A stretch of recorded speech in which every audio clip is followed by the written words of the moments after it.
ఉప్పల్ స్టేడియంలో England team చరిత్ర సృష్టించింది. అద్భుతమైన ఆట తీరుతో మన టీమిండియాను బాల్తో కొట్టించి ఒక చారిత్రాత్మక టెస్ట్ విజయాన్ని అందుకున్నారు. సో ఈ మ్యాచ్లో మొదటి 2 రోజుల ఆట చూసిన తర్వాత మన టీమిండియా మ్యాచ్ గెలుస్తుందని చెప్పి అందరూ ఎక్స్పెక్ట్ చేశారు. బట్ నెక్స్ట్ 2 డేస్లో మాత్రం ఇంగ్లాండ్ టీం ఒక బ్రిలియంట్ కంబ్యాక్ చేశారు. నిజంగా ఇండియన్స్ వాళ్ళ మీద ఇలాంటి కంబ్యాక్స్ చాలా అంటే చాలా రేర్. ఎప్పుడో దశాబ్దానికి ఒకసారి ఇలాంటివి జరుగుతూ ఉంటాయి. అండ్ ఎగ్జాక్ట్లీ ఇంగ్లాండ్ టీం అలాంటి ఒక సెన్సేషనల్ కంబ్యాక్ను పుల్ చేయగలిగింది. సో డే 3లో తేలిపోయినట్టే డే 4లో కూడా మన టీమిండియా ఆటగాళ్ళు చేతులు ఎత్తేశారు. మెయిన్లీ మన వాళ్ళ బ్యాటింగ్ చూసుకుంటే చాలా డిసప్పాయింట్మెంట్గా అనిపించింది.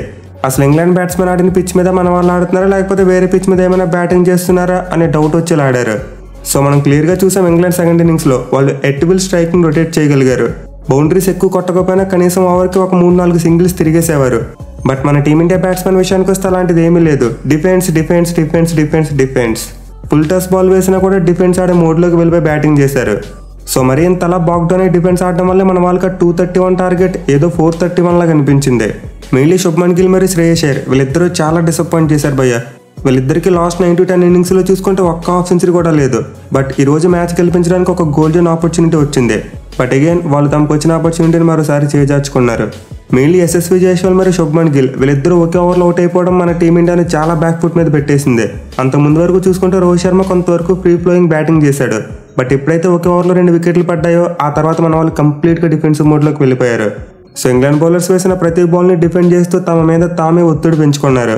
అండ్ ఇలా ఒత్తిడి పెంచుకుని డిఫెన్సివ్ మోడ్లో ఆడుతూనే తమ వికెట్లను చేజార్చుకున్నారు. సో ఫస్ట్ ఇన్నింగ్స్లో చూసాం అగ్రెసివ్ మోడ్లో భారీ షాట్లు ఎత్తించి తమ వికెట్లను కోల్పోయారు. ఇక్కడేమో టూ మచ్ ఆఫ్ డిఫెన్సివ్ ఆడి తమ వికెట్లను కోల్పోయారు. సో పర్షిట్ ఒక్క మ్యాచ్లో మన టీమిండియా బ్యాట్స్మెన్ అయితే ఇంగ్లాండ్ బ్యాట్స్మెన్ నుంచి చాలా నేర్చుకోవచ్చు. మెయిన్లీ వాళ్ళ బ్యాటింగ్లో నాకు నచ్చిన బిగ్గెస్ట్ థింగ్ స్ట్రైక్ రొటేషన్. చాలా ఈజీగా స్ట్రైక్ని రొటేట్ చేశారు. ఏదో వన్డే ఫార్మేట్లో పవర్ ప్లే అయిపోయిన తర్వాత ఎలా అయితే ఈజీగా సింగిల్స్ తీసుకుంటారో అంత ఈజీగా సింగిల్స్ తీసుకున్నారు. వేరాజ్ మన టీమిండియా బ్యాట్స్మెన్ విషయానికి వస్తే అది పాసిబుల్ కాలేదు. దీనివల్ల మన టార్గెట్ చాలా పెద్దదిగా కనిపించింది. ఎనివే మన టీమిండియా ఓడిపోవడానికి the main and biggest reason మన వాళ్ళ ఫీల్డింగ్ అని చెప్పుకోవచ్చు.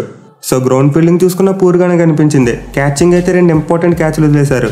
సో ఐ థింక్ డే 3లో అక్షర్ పటేల్ లాలీపాప్ క్యాచ్ను ఒకటి వదిలేశాడు. అండ్ ఈ రోజు కూడా కేఎల్ రాహుల్ స్లిప్స్లో ఒక కంఫర్టబుల్ క్యాచ్ను నేలపాలు చేశాడు. సో 2 క్యాచ్లు ఏదో ఒక్కటి పట్టుకున్న మన టీమిండియా మ్యాచ్ రిజల్ట్ వేరేలా ఉండేది. అండ్ ఆల్సో గ్రౌండ్ ఫీల్డింగ్లో చూసుకుని మన వాళ్ళు చాలా ల్యాప్స్ చేశారు. మెయిన్లీ బౌండరీ లైన్ దగ్గర కొన్ని బౌండరీస్ని మిస్ చేశారు.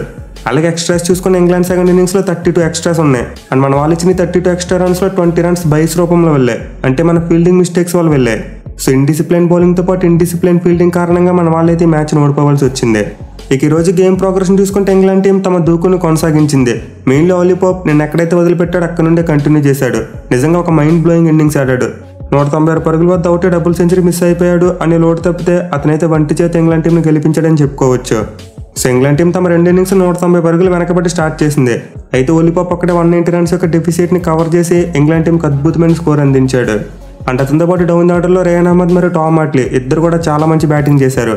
మెయిన్లీ హార్ట్లీ మరియు పోపుకి మధ్య 80 పరుగుల పార్ట్నర్షిప్ వచ్చింది. సో 80 పరుగుల పార్ట్నర్షిప్ ఏదైతే ఉందో ఇదే బిగ్ డిఫరెన్స్ని క్రియేట్ చేసింది. అదే మన వాళ్ళు బ్యాక్ టు బ్యాక్ వికెట్స్ తీయగలుగుంటే ఇంగ్లాండ్ టీం యొక్క లీడ్ 160 దాటి ఉండేది కాదు. సో డే 3లో ఫెయిల్ అయినట్టే డే 4లో కూడా మన స్పిన్ బౌలర్స్ ఫెయిల్ అయ్యారు.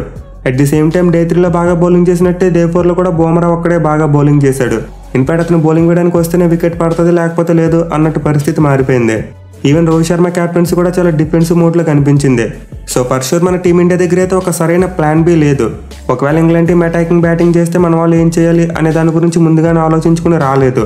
అండ్ దీనివల్ల సెకండ్ ఇన్నింగ్స్లో ఇంగ్లాండ్ బ్యాట్స్మెన్ మన వాళ్ళని కంప్లీట్గా అవుట్ప్లే చేశారు. అదే మన వాళ్ళు ఒక సరైన ప్లాన్ బితో వచ్చి పరిస్థితి ఇలా ఉండేది కాదు. సో పర్షూర్ మన ప్లేయర్స్ అయితే షోల్డర్స్ డౌన్ చేశారు. ఫీల్డ్లో ఎనర్జీ కనిపించలేదు. ఇక మన వాళ్ళు చేసి చూసుకుంటే స్టార్ట్ బాగానే వచ్చింది. బట్ సాడ్ థింగ్ ఏంటంటే జైస్వాల్ కూడా చాలా కన్జర్వేటివ్ వేలో బ్యాటింగ్ చేశాడు. నార్మల్గా చూసుకుంటే అతనికి అగ్రెసివ్ బ్యాట్స్మెన్, బట్ ఇన్నింగ్స్లో కొంతవరకు డిఫెన్సివ్ మోడ్లో బ్యాటింగ్ చేశాడు. అయితే రోహిత్ శర్మ చూసుకుంటే మాత్రం కొంతవరకు తన న్యాచురల్ వేలోనే బ్యాటింగ్ చేశాడు. బౌండరీస్ కొట్టాడు అండ్ రన్స్ కూడా తిరిగాడు.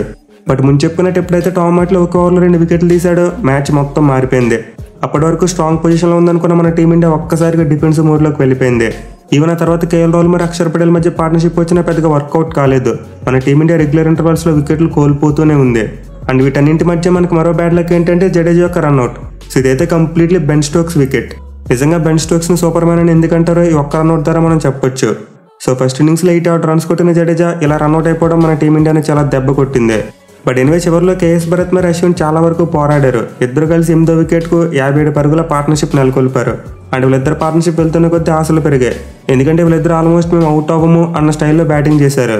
But again the debutante bowler Tom Hartley మరోసారి ఇంగ్లాండ్ టీంకు బ్రేక్ త్రూలు అందించాడు.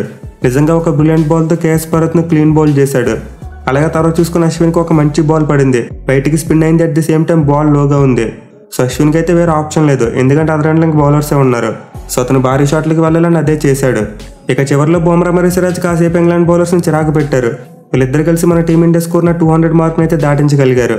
అయితే లాస్ట్ 1 ఓవర్ ఆడితే డే ముగిసిపోద్ది అనుకున్న టైంలో సిరాజ్ ఒక భారీ షాట్ గేట్ నుంచి స్టంప్ అవుట్ అయ్యాడు. సో మన వాళ్ళు ఫస్ట్ ఇన్నింగ్స్లో చేసిన బ్యాటింగ్కి సెకండ్ ఇన్నింగ్స్లో చేసిన బ్యాటింగ్కి చాలా డిఫరెన్స్ ఉంది. ఇన్ఫాక్ట్ ఇంగ్లాండ్ ఫస్ట్ ఇన్నింగ్స్లో మన వాళ్ళు సెకండ్ ఇన్నింగ్స్ ఉంది. సో మన టీమిండియా టెస్ట్ మ్యాచ్ని ఘనంగానే స్టార్ట్ చేసినప్పటికీ ఎండ్కి వచ్చేసరికి మాత్రం ఇంగ్లాండ్ చేతిలో మ్యాచ్ని పెట్టారు. ఎనీవే క్రెడిట్ అయితే ఖచ్చితంగా ఇంగ్లాండ్ టీం కావాలి. వాళ్ళు మన టీమిండియాను అవుట్ ప్లే చేశారు. Mainly Tom Hartley brilliant bowling చేశాడు. సో ఫస్ట్ ఇన్నింగ్స్లో చూసాం అసలు టామ్ హార్ట్లీని ఎందుకు తీసుకున్నారు, అతను చాలా రన్స్ ఇచ్చేసాడని చెప్పి. అలాగే ఆలీ పోప్ బ్యాటింగ్ చూసుకుంటే అతను ఎందుకు తీసుకున్నారని చెప్పి అనుకున్నాం. బట్ వీళ్ళిద్దరూ సెకండ్ ఇన్నింగ్స్లో నిజంగా మైండ్ బ్లోయింగ్ కంబ్యాక్ ఇచ్చారు. బ్యాటింగ్లో పోప్ 196 పరుగులు కొడితే హార్ట్లీ బౌలింగ్లో 7 వికెట్లు తీసుకున్నాడు. సో ఈ మ్యాచ్లో ఇంగ్లాండ్ టీం గెలిచిందంటే వీళ్ళిద్దరు పెర్ఫార్మెన్స్ వల్లే. మెయిన్లీ వీళ్ళిద్దరు ఫస్ట్ ఇన్నింగ్స్లో ఫెయిల్ అయ్యి సెకండ్ ఇన్నింగ్స్లో కంబ్యాక్ ఇచ్చి పెర్ఫార్మ్ చేశారు. సో ఇదైతే కంప్లీట్లీ అన్ఎక్స్పెక్టెడ్. ఈవెన్ ఇంగ్లాండ్ వాళ్ళు కూడా ఇది ఎక్స్పెక్ట్ చేసి ఉండరు, వీళ్ళు సెకండ్ ఇన్నింగ్స్లో ఎంత మంచిగా పెర్ఫార్మ్ చేస్తారని చెప్పి. అండ్ ఆల్సో వాళ్ళ కెప్టెన్ బెన్ స్టోక్స్ కూడా సెకండ్ ఇన్నింగ్స్లో బ్రిలియంట్ క్యాప్టెన్సీ చేశాడు. ఫస్ట్ ఇన్నింగ్స్లో చూసుకుంటే ఫుల్గా అటాకింగ్ ఫీల్డింగ్ పెట్టాడు. బట్ ఈ సెకండ్ ఇన్నింగ్స్లో చూసుకుంటే సగం అటాకింగ్ ఫీల్డ్ పెట్టాడు, సగం డిఫెన్సివ్ ఫీల్డ్ పెట్టాడు.